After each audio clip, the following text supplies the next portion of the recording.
Right, welcome back, and let me here welcome our distinguished guest, Professor Dr. Mahmoud Azmi, President of the Egyptian American Council and the International Higher Education Consultant. Thank you so much for being with us. Thank you so much. And definitely welcome back to your homeland. Sorry?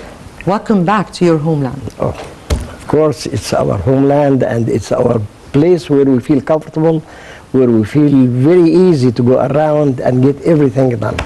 Definitely, and hopefully.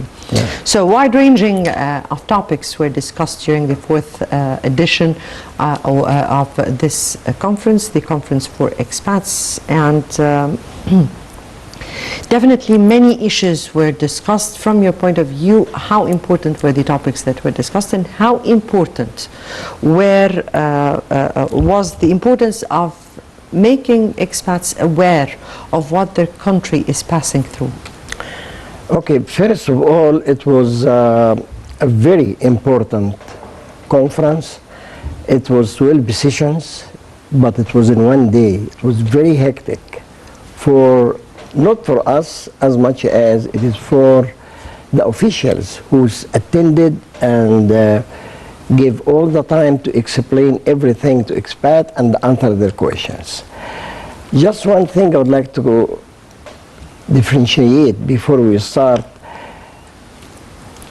There are two types of people: those Egyptian immigrants, Egyptians living abroad. Egyptian immigrants, those who already immigrated, having dual nationalities, and the others who are working, especially those who are working in the Gulf area. That conference is extremely important to inform us about everything the government is doing for the benefit of this country. As you know, there is a lot of channels try to reach us overseas with the wrong information. Therefore, having such a conference, it's extremely important. I really salute President Abdel Fattah al-Sisi and thank the government for the entire efforts they are doing to accommodate the Egyptians overseas. The only thing I would like to say, it is supposed to be the Egyptians to accommodate Egypt, not Egypt to accommodate the Egyptians. We'll come to that. Yes, because... We'll come to that. Let me hear first, before we move on to this part, but let me hear speak about what was really stated by the Prime Minister, by the Minister of Immigration, and all the facts that were stated by the government in order to make expats aware of what's going on in their homeland, and how did people attending there perceived the efforts that were made, and were there more issues that you needed to know more? Okay, it seems that the Ministry of Immigration did the survey and found out what Egyptians need to hear or to get an answer to questions. But in fact, I believe that their survey went toward the Gulf area, because most of the questions came, it was financial, which the Minister of Finance really spent a lot of time and he gave a lot of explanation.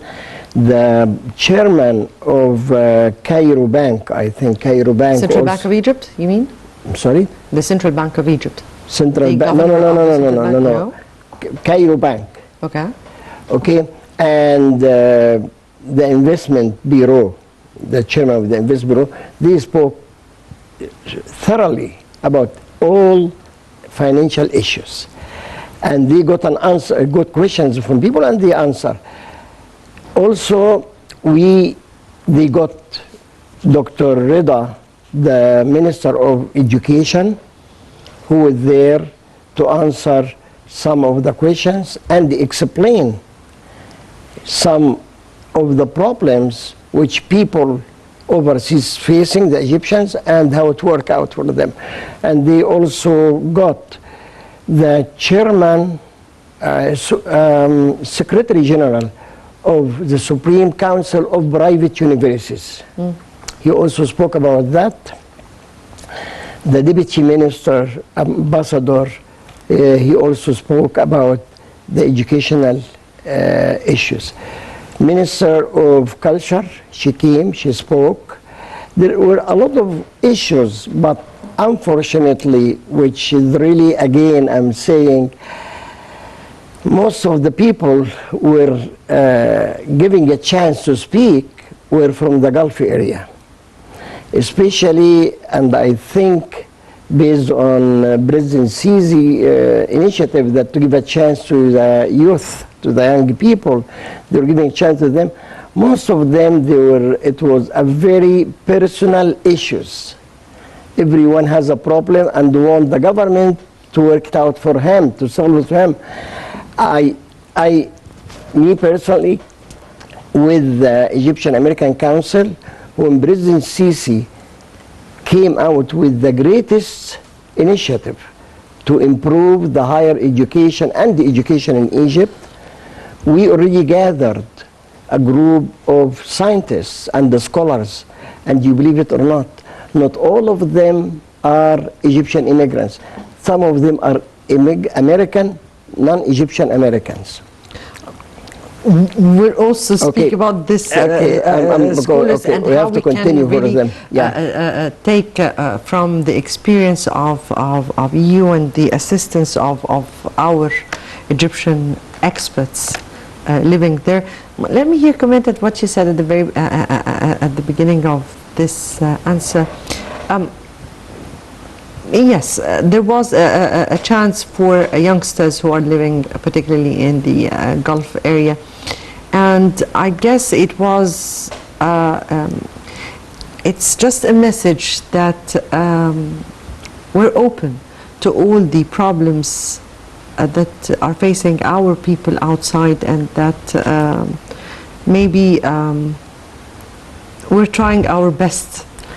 There's no doubt. Message already received, but actually Egypt has enough to take care of here inside but Egypt. They are also our people. Yeah, I know. I'm also Egyptian. Come on, you know. But I'm saying, even what's her name? The Tunisian singer, her song, "Don't tell me what Egypt gave me. You should say how much you are going to give Egypt." And this is important. I'm sorry. No, indeed. Those are beautiful words. I wish if everyone see things like that. Anyway, let me here come back to what we were speaking about, and let me here take. Now, the government has been trying as much as possible. We are aware that those kind of conferences were not taking place before, and this fourth edition of this conference is very new. The idea itself. Let me, from your perspective here, how do you view those conferences in trying to integrate our expats or people who are living abroad into the fabric of their homelands, and how does this support the relations between our people and their homelands and make it more strong? As an educator, I will give it A+, because this conference is extremely, extremely important. If we go back, President Sadat spoke to the American president and told him, you are giving the Israelis a chance to have a dual citizenship. My Egyptians must be allowed to have dual citizenship, which is very important. The government didn't sold us out. The government is looking after us because they know that we will come back and will say we are here to help. Therefore, these conferences, to start with, having a ministry for immigration. Before we used to be with manpower ministry, which has nothing to do with us, but now we have our own ministry, and we do have a very good ministers, either the previous one or this one, are very, very good. The government are doing a very smart move. They know very well that those people overseas are really part of this country and they have a lot to give to this country. Then don't lose them. Don't have them against us by alerting them. Yes, they spend a lot, the government spend a lot of efforts, a lot of money to host such a conference. But believe me, the result is far beyond the amount of efforts and money has been spent on this one. Everyone is, look, we used to do it beginning of 2000. We took it upon ourselves and we used to gather a group of American Egyptians and they come with a full plane and they meet at Cairo University, requests for number of ministers, and we propose what we can give and we have a questions to ask. And it was working very well. Unfortunately, due to several issues, especially whatever happened 2011, we stopped. You know, during Muslim Brotherhood, we couldn't even deal with it, we couldn't come back. Now we are planning to do it, but the government is doing it. You know, whatever we used to do, they are doing now. But it's always there for you, and you all have a hand to contribute. And I wish very much, if our expats, all our expats, and all our people who are living abroad or overseas have your heart. Thank you so much. Before we move on with our discussion, let me first have this quick report. And Egyptian expats to soon invest in high-return national projects through new company. This is according to the Minister of Immigration. Let's watch. Minister of Immigration and Egyptian Expatriates Affairs, Suha Gindi, said that a group of high-profile Egyptian investors abroad will soon establish an investment company to engage the country's expats in high-return national projects. Gindi said that expats will be able to buy shares in the company whose name will be Egyptians Abroad for Investment. The minister made her remarks during the 4th edition of the Egyptians Abroad conference that was held in Cairo on Monday to discuss economic, political and social issues faced by Egyptians living abroad. She added an online form has been prepared to seek the opinion of the Egyptians abroad about the company's main fields of work. Also, a list that includes investment opportunities has been handed to the investors abroad, while another list of agricultural, livestock and tourism investment opportunities will be presented. Gindi had previously stated in March that the government will not interfere in the company's management or its financial decisions, which will be fully managed by experienced expats. She added that they are coordinating with the Ministries of Trade and Industry, Public Business Sector, Finance, Agriculture and Land Reclamation and Tourism, as well as the General Authority for Investment and Free Zones, GAFI, the Financial Regulatory Authority, the Egyptian Exchange and the Central Bank of Egypt to establish the company. Right, welcome back. And back to you, Dr. Azmi, and let me here get to what I told you we'll get to that, the contribution of the expats. Okay, for example, we abroad try to help Egypt as much as we can because we owe Egypt. We have to pay back, and we would love to see our country. Don't ever think that overseas communities are not bragging about their countries, and we would like to brag about Egypt. Would like to say Egypt the best, then we have to give for that. We started our Egyptian American Council, we started in 1998, and we did for Egypt good number of things, thank God. When President Sisi In 2017, December 2017, he announced about the initiative of improving the quality of higher education and pre-university education. The UNESCO said the best education in the world, pre-university, is in Europe. And the best education, higher education, is in America. And we are in America. So we said, okay, let us try to evaluate our education in Egypt, higher education, and to see how we can reach with it to the American standard. We found that Egypt is using credit hour system, which is American credit hour system. We said, very good. We studied everything here and we came out with 12 items. One of them, actually, we managed to get to Egypt a full scholarship to introduce online teaching, distance learning teaching, which Egypt and every country in the world needed nowadays. Distance learning started in 1892, 29 years, 129 years this year. Unfortunately, our country does not accredit distance learning. But we are in the process of digital transformation. No. I'm telling you not. They did not.